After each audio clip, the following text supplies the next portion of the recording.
Oh, hey, this is Timothy Ratajczak on behalf of The Chosen and Against the Tide Media. I want to welcome you to an interview with actor and activist and teacher Shaan Sharma, who plays the character of Shmuel the Pharisee in the first ever multi-series about the life of Jesus Christ. Shaan, welcome. Thank you so much. Honor to be here. And you said Shmuel right, which is a big deal to me. So thank you.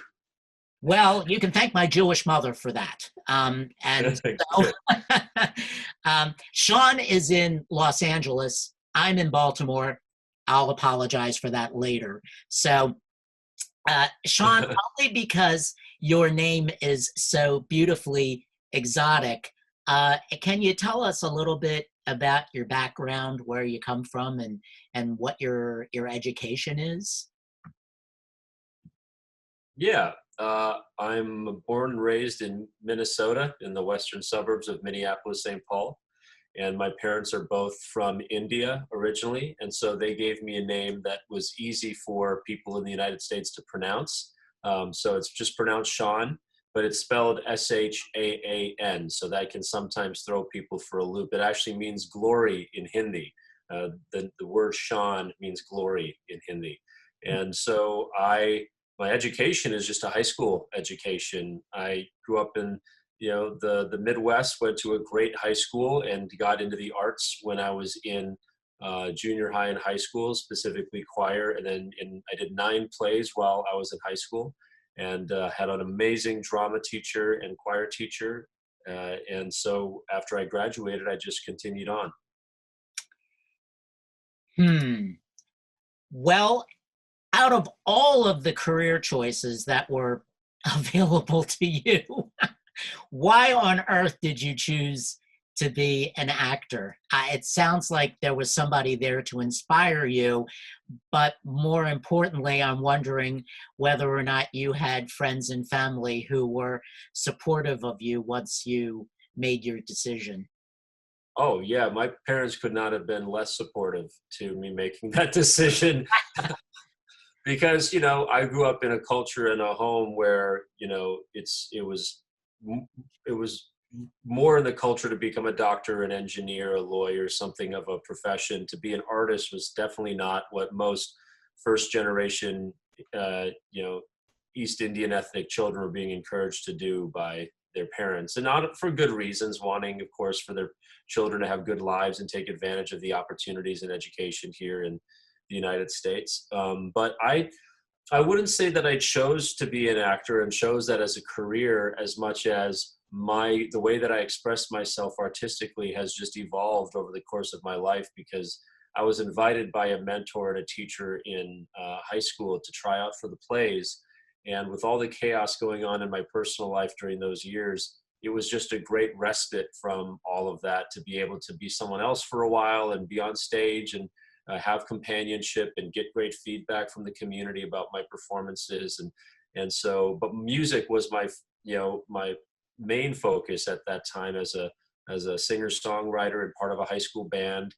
We were trying to become rock stars. And after I graduated, I continued to pursue music first and foremost, because in Minneapolis, you really couldn't make a living as a performer on camera. At least that wasn't something that a lot of people were able to do. There isn't as much work in a secondary market like Minneapolis. And so I did that kind of on the side while I was pursuing my music. And then life took me in the direction where I ended up in Los Angeles, and then things swapped, where my life became more about acting and less about my music. And it's because when I was in high school, acting was a way for me to be someone else and get a escape from my life as it was. And now acting is a way for me to experience the variety of human experiences and emotions and relationships and locations and times and cultures. And so now acting isn't about escaping who I am. It's about celebrating the differences between all of us.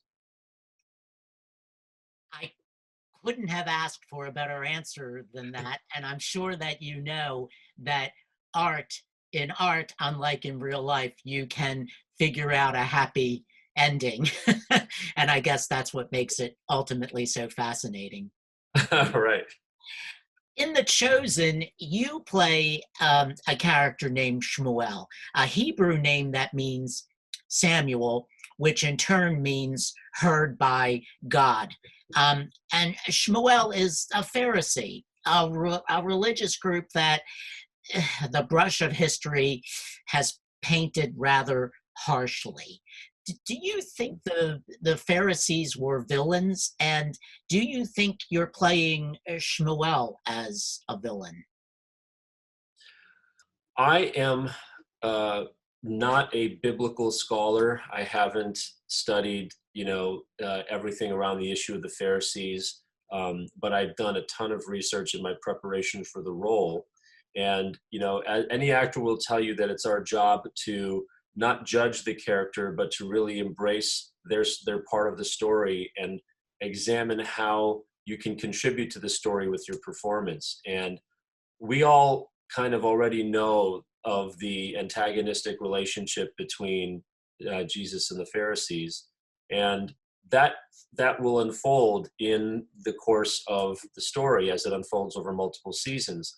The thought that I had and that I shared with Dallas, the director and creator of the show, was to show how, as far as I understand it, that the Pharisees were kind of the conservative religious leaders of the time, and that the way that Jesus came back was not the way that they thought the Messiah would return.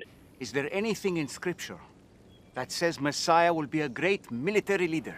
Yeah, and I can't speak for all of the Pharisees at that time, 2,000 years ago and all, but my approach towards playing the character was not to be, every villain thinks they're doing the right thing in their own minds. And so for a character like Shmuel, who has grown up in a tradition and grown up with an understanding of the texts, to be confronted with something that was very challenging.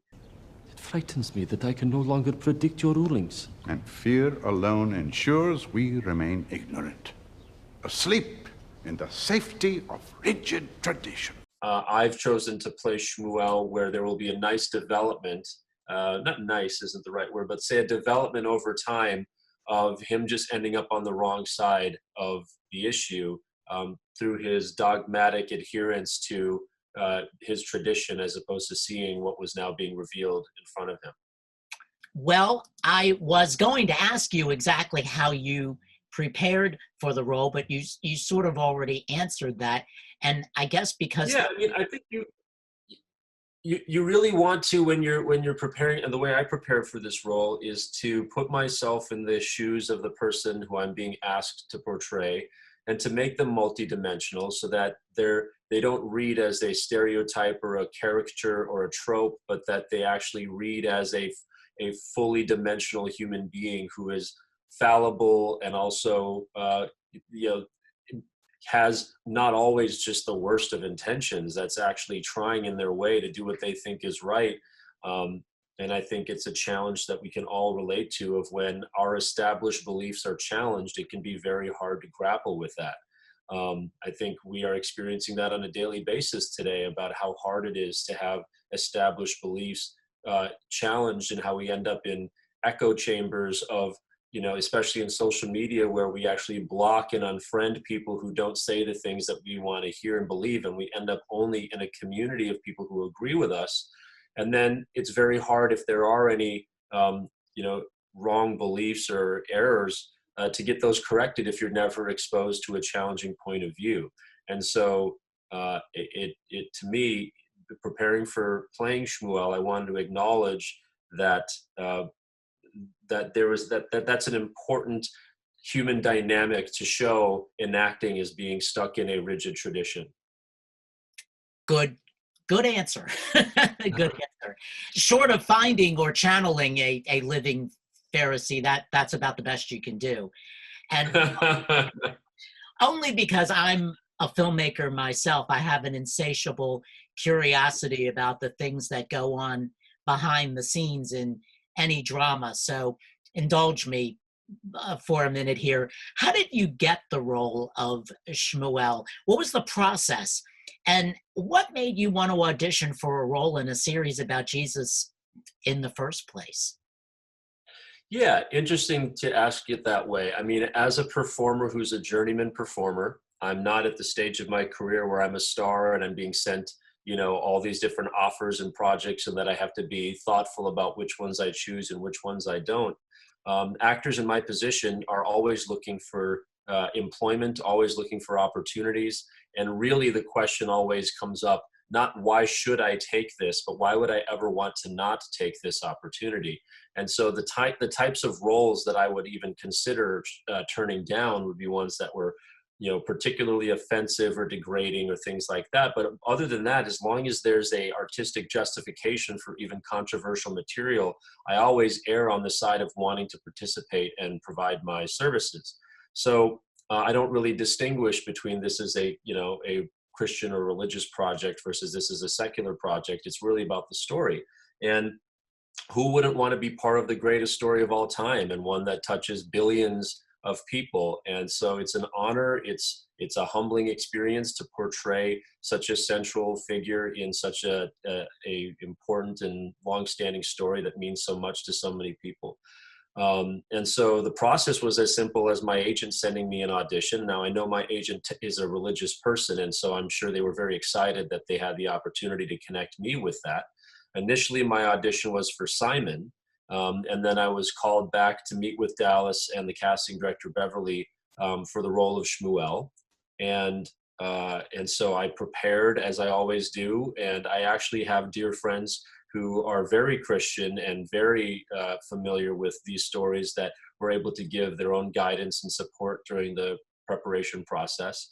And it was just based on the hard work that I put in and the first tape and then the callback where I found out I had booked the role. And so I got this particular role from a very traditional process of getting an audition and booking that role. Here's a loaded question. Should the audience assume that because a particular actor appears in a Christian series or movie, that the actor is necessarily a Christian or a believer? And conversely, do you think that a Christian or a believer should play a bad guy or an unsavory character on screen? Is there any value to that whatsoever? Well, I won't presume to speak for somebody who is Christian and what they feel in their heart is the right way to express their relationship with God into the world. And so I can't advise anybody on what they feel is right for their own belief system. I can just tell you that there was no litmus test when we were all auditioning for The Chosen. I believe Dallas has said that his only concern was to tell the best story and to serve God to his best ability. And get the best actors to do justice to the story. And I think that was, obviously it worked out in my favor because I don't identify as Christian, and yet I'm honored and excited to play a role in a story. I mean, I grew up in Minnesota, which is a very Christian state, and most of my friends were Christian. Some were very devout and went to colleges like Northwestern and Bethel and things like that, or went to seminary school at St. Thomas. And so it's been and I'm a product of the West. I'm born and raised in Minnesota, so I am a product of Judeo-Christian values that are reflected in our culture. So for me, I don't think that people necessarily need to assume that someone who is in this project is Christian. And I don't think that people should assume that people who are in secular projects are not. I think that we're all just trying to tell great stories and do justice to the art form, and also to honor the writers and the director and the producers and the teams that are just trying to do their very best job to tell a story. And so there's no, I don't think that someone's presence on a set of a belief that they don't personally hold necessarily means they can't contribute value to the project. Well said. Well said. Your character, Shmuel, as the fans have undoubtedly discovered thus far, has a fascinating on-screen relationship with the character of Nicodemus, who is played by Eric Gabriel, who is one of my all-time favorite character actors. As the season progresses, your relationship with Eric becomes more adversarial. And I'm wondering what your relationship was like with Eric Gabriel off screen, and did it affect your performance on the screen? Absolutely, it affected the performance on the screen, because even when we shot the first 4 episodes, which we shot, many months before the second 4 episodes were shot, he and I had a chance to really connect. And we went on long walks, and we got breakfast with each other, and we shared our stories. He's a kind of an elder statesman of the community, as somebody who is also from India and has been acting for many more years than me. And so he was able to share his, career challenges through the 70s and 80s and things before I was even born. And so it was kind of a generational mentorship or advisement type of friendship that we formed. And so because we rehearsed lines with each other, and we practiced in between takes, and he just could not have been more gracious. And so that allowed us to develop a great working relationship, and that chemistry probably showed up on the screen. And then also, when you know that your relationship with another performer is one of trust and support, it opens you up to letting the uglier sides of yourself out in the service of the art. And so that friendship created a safe space for me to be able to make the kinds of choices and to have the kinds of thoughts as Shmuel that aren't flattering, that aren't positive thoughts. And so by the time we got to shooting the last 4 episodes of the first season, where I have significantly more text and more of a role to play in those, we had already a great working relationship, and it was it made it so easy for us to be able to tell the story based on that. Well, I only wish you the kind of success that Eric Avery has achieved. He's a wonderful actor. I'm glad that you mentioned. I would be lucky. I'm glad that you mentioned Dallas Jenkins. The Chosen was created by Dallas Jenkins, and this, believe me, is far from his first trip to the rodeo, so to speak. Dallas obviously had a very strong vision of what he wanted this series to accomplish. What was it like to work with Dallas as the creator of the show, and the writer and the director, and maybe as a friend? I can tell you this, that I have been part of, 40 different network shows at this point. And so I have interacted with all sorts of personalities and crews and set cultures and things like that. And, probably 45, 50 national commercial campaigns, things like that. So I've worked a fair amount.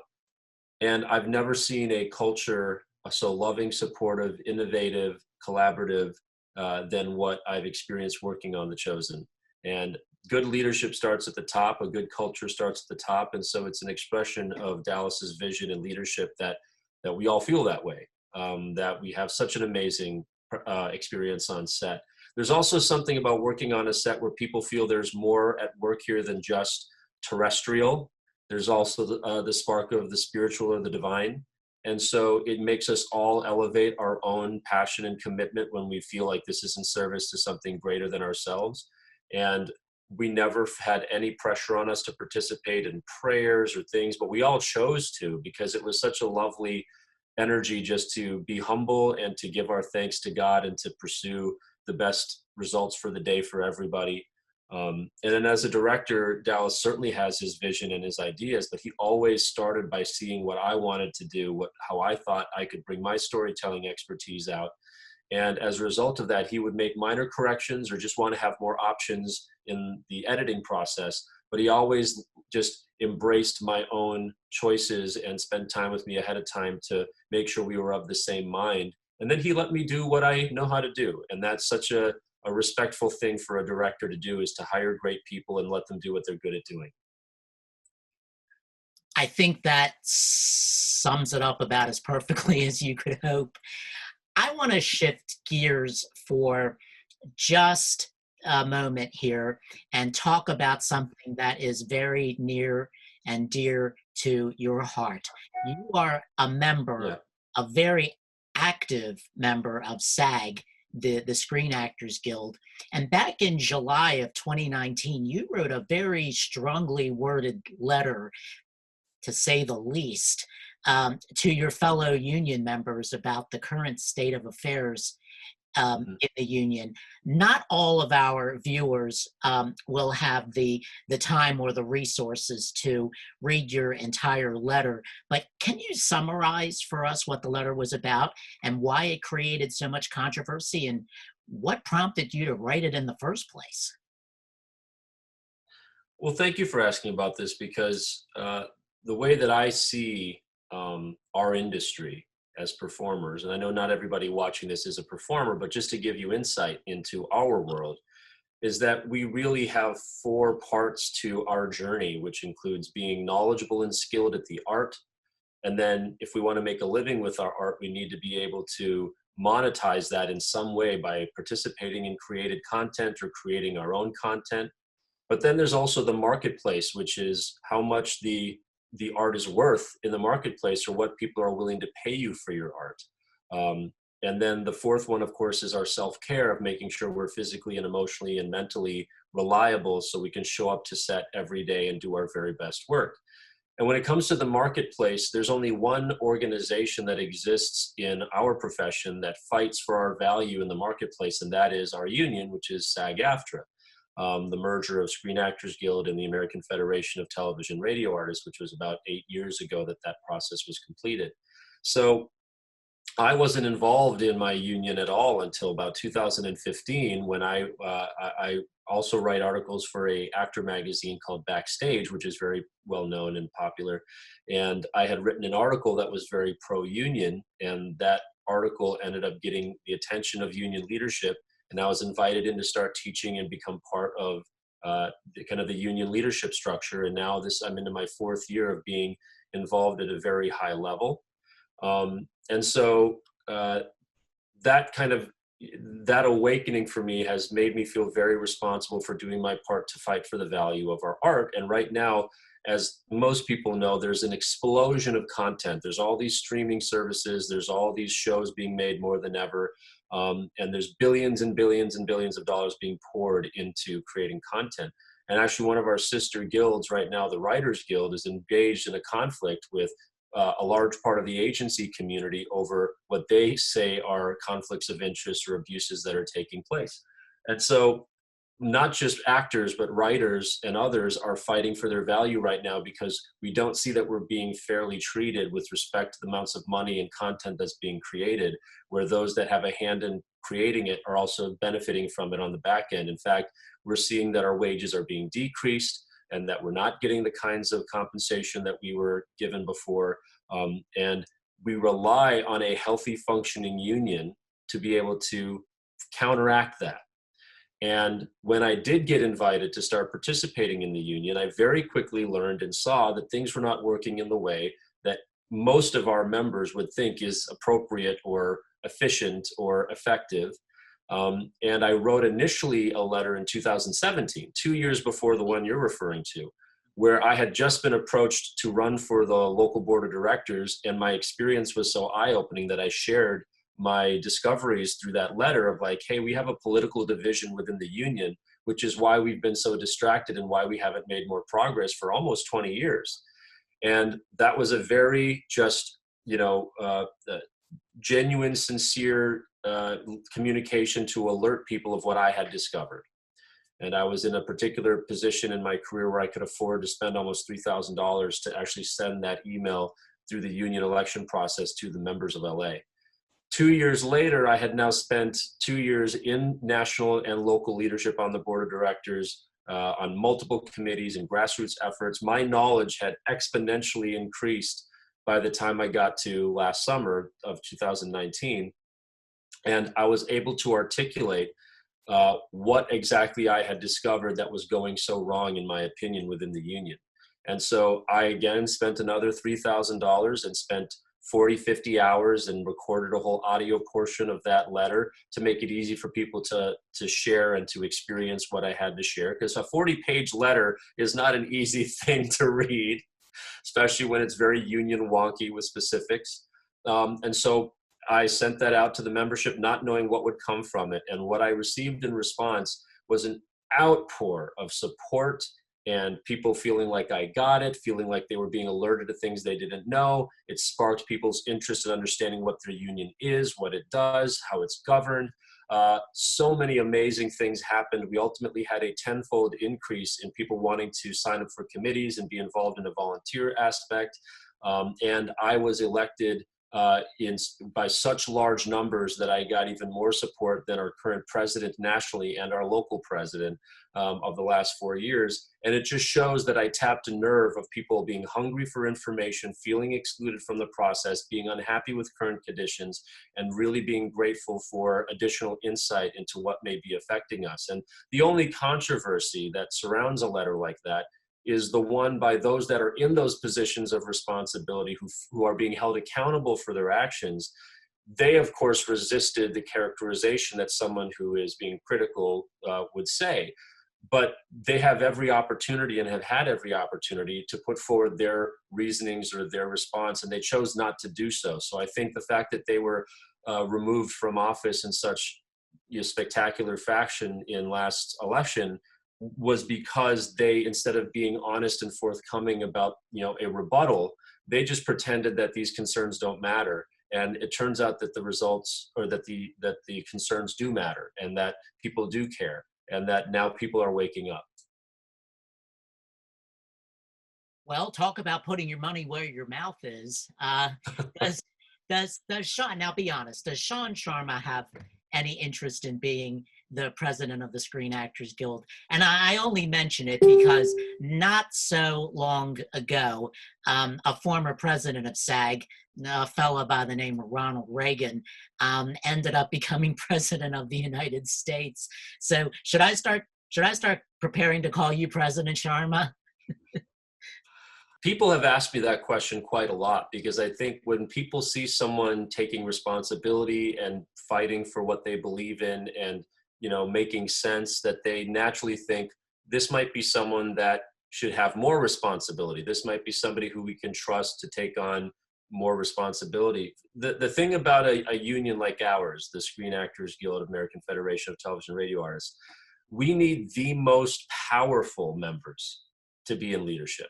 We need the Tom Hanks and Tom Cruises and Meryl Streeps and Viola Davises and Bryan Cransons and Allison Janney's and Brad Pitts, and we need the top performers in our business to be in those leadership positions, because they can sit across from producers in negotiations and not be afraid of reprisals, of blacklisting, of punishment for being in an antagonistic relationship, of fighting back for the value and higher wages and better working conditions and things like that. So no, even if I had a desire to be in that position, it wouldn't be the smartest move for our union to elevate someone like me, who's a journeyman actor, who's in the trenches doing it. And I have that understanding of kind of the blue collar actor in this business, but I don't have yet the career or the credits or the reputation or significance within the industry to be the right person to lead a union like ours.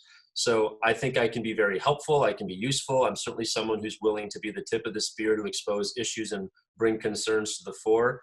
But I don't think that I'm the right person to lead the entire union. Maybe I would be the right person to have more responsibility on a local level. But I don't think that at this point I would even think I was the right person for the top job. Well, the payoff to the joke is that the only reason why they elected Ronald Reagan is because nobody else wanted it. And look at how that worked out.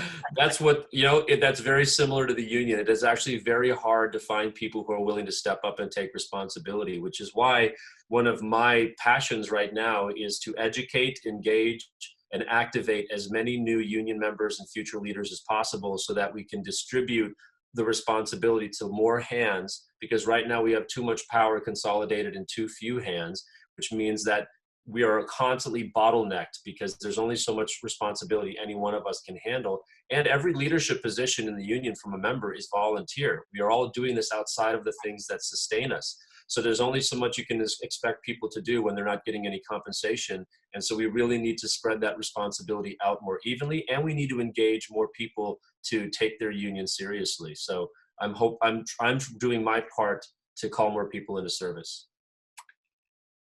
You also produce table reads for the WGA, and that's the Writers Guild of America, a union of which I am a member. So, as one union member to another, solidarity, brother.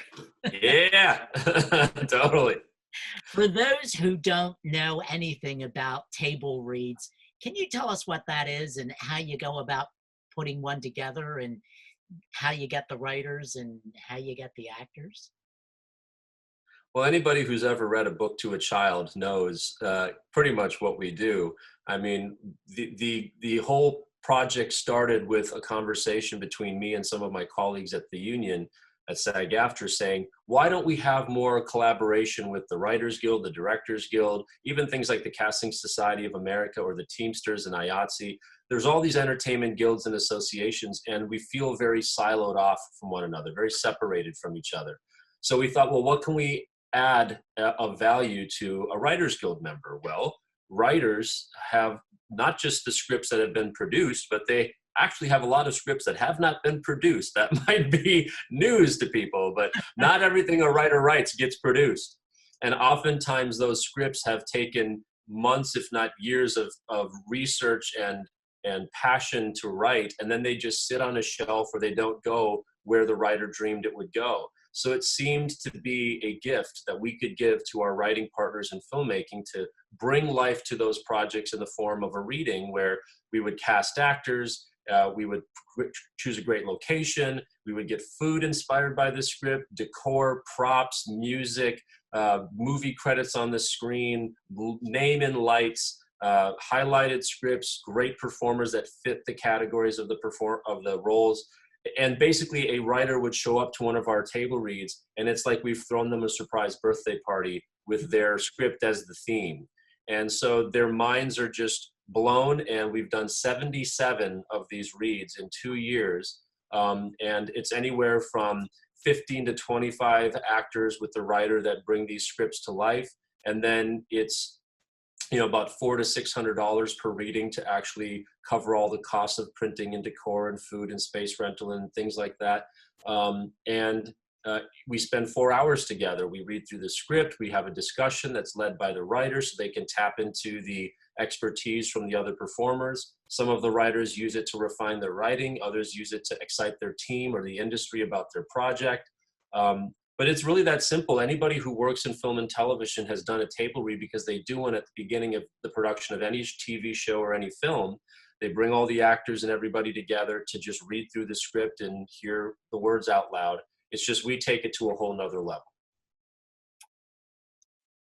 Well, having had the blessing of having some table reads myself, I can only tell you that, yes, it is a helpful experience for a writer, and it's also humbling. Humbling to the extent that you think you should probably be doing something else. So thank you for that opportunity. Besides being Shaan Sharma, the actor, you are also Shaan Sharma, the acting teacher. And can you tell us something about that? And I guess the inevitable follow-up question is, any advice for anybody who wants to be an actor? And more importantly, how can somebody reach out to you if they want to? Well, the last part, I'm very easy to find online. So anybody who is interested in anything that I have to say just has to Google my name, or my studio is called the Storytellers Conservatory. And so very easy to find. I didn't really necessarily seek out teaching. It kind of became part of my call to action to try to protect people when they're getting into this industry. So for example, when I got started in Minnesota, I call it scammed or taken advantage of by a company or a group at the time called John Casablancas. They're one of these modeling and career schools or centers. They're the people that will approach people at the mall and say, hey, we think your kid can be a star, just give us $5,000 and things like that. And people are very susceptible to that kind of language and that kind of a pitch. And it often turns children against their parents because the children have a dream and the parents know something sounds off because you shouldn't have to pay for something like that, but then they feel like their kid will think that they're not believing in them. So it's all this terrible stuff that comes out of that kind of predatory, tactics. And so I ended up spending $5,000 out of my own pocket as an 18-year-old, working 2 jobs, missing spending time with my friends before they left for college for the summer, just because I thought I was signing up for something legitimate that could help my career, and it ended up not being true.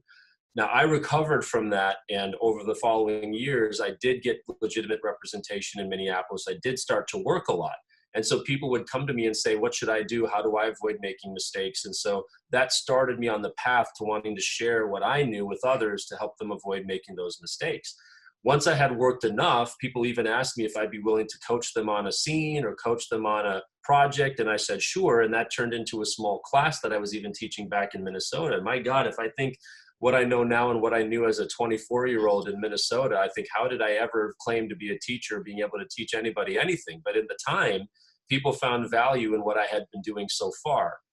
And so fasting forward now into be my journey in LA, I had no presumption that I should teach anything in the entertainment capital of the world. What do I know? I'm just coming from small town Minnesota to Los Angeles. But I did get a job in casting almost immediately when I came out here. And for the last dozen years, I've worked with about 45 of the top casting directors, running their auditions for them. We call it being a casting session director. So I've cast over 400 campaigns of commercials and TV shows and short films and movies, and working with some of the biggest names and directors and production companies and brands on the planet. And from having seen what people do in the audition room all the time, people ask me questions again, like, what are you seeing? Do you have any advice for me? You're in the room, you're coaching actors, you're helping them book huge jobs. So I started getting invitations to teach a commercial class once in a while from some of these existing educational institutions around town. And that evolved into me teaching a regular commercial class about, once a quarter. And then once my own acting career started to take off and I started booking TV show after TV show, because there was a span in 2015 and 16 where I was shooting about a show a month. And so then some of my former commercial students came back and said, we'd actually like to take a class from you theatrically. So I just started a class in my living room on a Sunday evening for 3 or 4 people. And it has just evolved from there into being a studio with 8 classes a week and 5 educators, including myself, all focused on on-camera acting, so TV and film and commercials. And so it's just evolved. It's just, if you continually show up and provide value, turns out people want to come get more of that value. You really touched on some very interesting points there, because you avoid using the word scam, but I think that's pretty much what you're referring to. And sadly, yes, a lot of people do fall for that. But I should, as a postscript to that, I should also say that the John Casablancas that I had been taken advantage of in Minnesota was so bad that the Better Business Bureau actually revoked their business license and they were kicked out of the state in, I believe, 2005. And we had been part of a front page story in the Star Tribune, which is the main newspaper in Minnesota, that broke that story and led to their business being shut down. So they were particularly egregious because they had a modeling agency associated with their school, and they were not paying the models that had booked jobs and going on fancy trips and buying personal items and things. And so they were really just kind of bad with the way they were handling things. So I don't, in that particular case, I just want people to hear that, in some way justice was served in that way. One thing I didn't comment on that you asked about was any advice for people who want to get into acting. And there's about 12 hours of advice that I could give. So really to distill it down to something simple is very difficult. But one thing that I would certainly say, which tends to be a real concern for people, is that acting is actually a skill. To me, and from all of my experience, acting is a skill that you can learn, and then you can be useful in stories. It's not a talent, in my view. It's not something you either have or you don't have. Some people are born with natural gifts or advantages, and good for them, but there's room for every shape and size, every age, every type of person, no matter what their type is, in storytelling, because they're part of the world. They're already part of our lives, which means they have a role to play in stories, in film and television. So I tell people not to think or be discouraged that it's all about who you know, and it's a cutthroat business where everybody's trying to cut each other's throat. This is a business where there are beautiful artists and storytellers that have, that have come together to make great art with each other. And there's room for everybody if you're willing to work hard and become very skilled at this profession. So I don't think people should think that it's not gambling as much as people would think. In any profession, there are always the same people that seem to be rising to the top and are in the MVP games or the all-star games, or, in the upper echelons of a profession. And there are things that people do that earn them a place at the top of any particular profession. And you can learn those things and you can apply that work ethic so that you can also make a career out of this. So I think it's much more attainable to be a working performer than people sometimes think. Well, you're being very generous, but I will add one caveat to that. There's room in everybody in the acting business, except for me. But fortunately, I already know that, so it's good.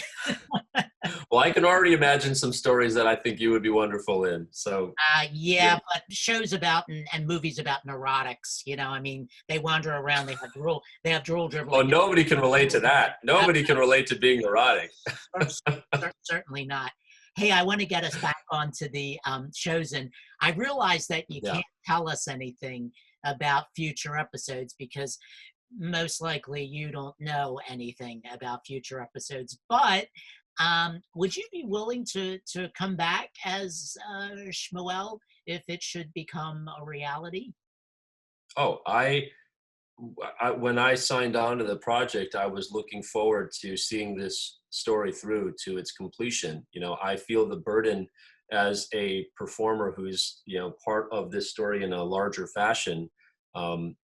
I feel the burden to want to do my very best work to deserve it. I want to be a part of the story as long as I add value. And so I feel I'm not taking it for granted. I want to put my very best effort into every opportunity that I have. And, even recently in my own life, I've had friends who have had dream projects that have been developing them for years and finally get an opportunity to realize those by shooting a film or a proof of concept short film, and all the favors that have been called in, all of the passion of people paying attention to details, and it can all be undone with just one actor not doing their job. And so I feel an immense responsibility and also a passion for wanting to do everything I can to serve this story, and I can't wait to continue being part of it.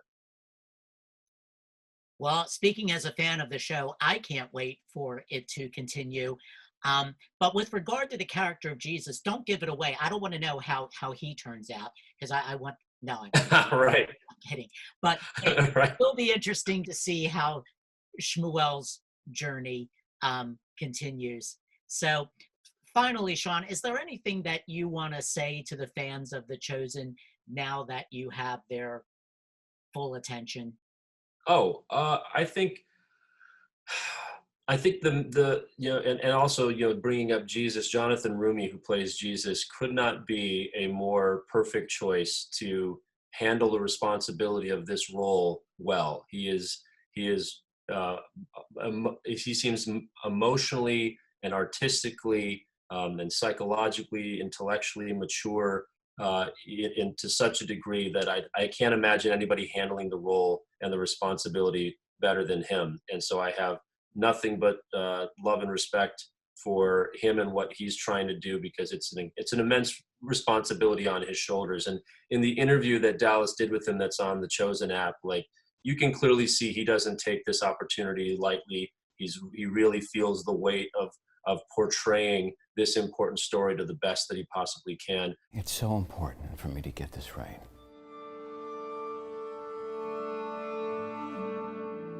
I just felt completely out of my element for that scene. God's trusted me to represent his son in this project. And so I can't dishonor that.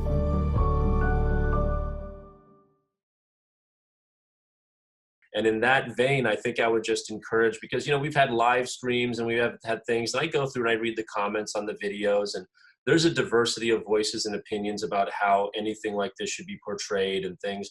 But I just wanted to assure people from my own perspective that this team is doing its absolute best to be good communicators, to give everybody a voice, to respond to anybody's concerns, and really in a world where you can't please absolutely everybody, that they are doing their very best to please absolutely everybody. And so I guess my one thing I would say to the Chosen crowd is your passion, your support. It is so not taken for granted, and I can assure you that it's been well placed, that this team is taking all of that love and support and carrying that as a responsibility to make sure you are well served. And every decision they make is about how to make the biggest possible positive difference in the world. So I just want to encourage you all to be patient and that your support is well placed. I couldn't have said it any better myself. So Shaan, from me personally, I just want to say namaste. And you're one of Namaste. Yeah, you're one of the few actors I can probably share that with, that it has any meaning to. But I want to thank you for taking the time out of your busy schedule to talk to us, and thank you for your great work. And I wish you, and I'm sure I speak on behalf of all the fans of The Chosen, we wish you nothing but the best.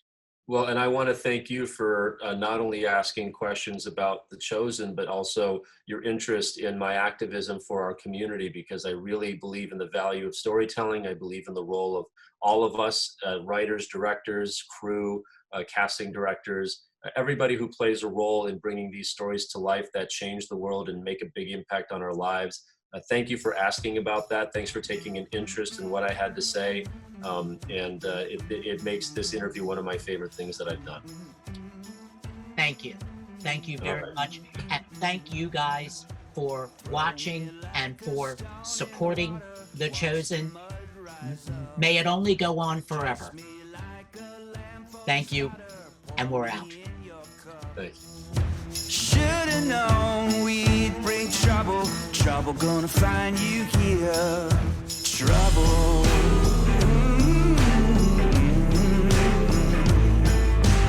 Trouble.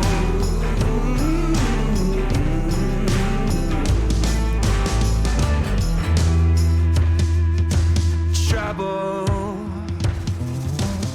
Hey, it's Dallas. I'm the creator of The Chosen, and yes, season 1 of The Chosen is complete. All 8 episodes, they're available right now. You can look up The Chosen in the App Store or Google Play, and we're easy to find. You can download it and be watching within minutes. And in fact, it's unprecedented technology. You can connect to almost any device you have directly, and you don't even need a subscription. So I hope you'll check out season 1 of The Chosen right now.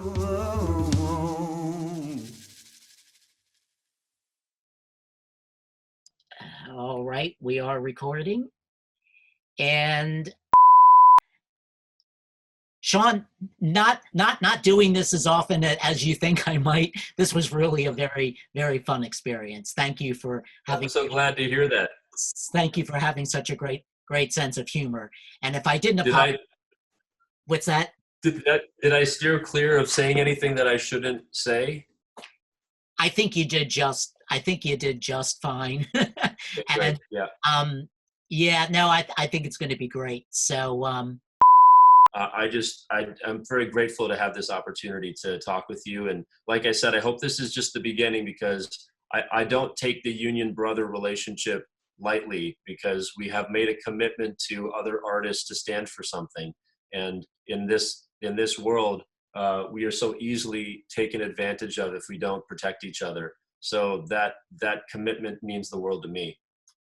Well, you know what they say, if you don't stand for something, you'll fall for anything. Yeah. And amen. You probably learned that lesson the hard way. I know I did. So, hey, that's right. Shaan, thank you so much. This was such a pleasure. And I hope please stay in touch, Timothy. Yes, yeah, please. We're now on Facebook. Let's follow each other and see what's going on. My life is not as interesting as yours, but nevertheless, let's keep track of what the other guy's doing. So great. Hey, and let me know if you need anything else from me. Otherwise, I'll just talk to you guys later. Hey, thank you so much, Shaan. Really appreciate it.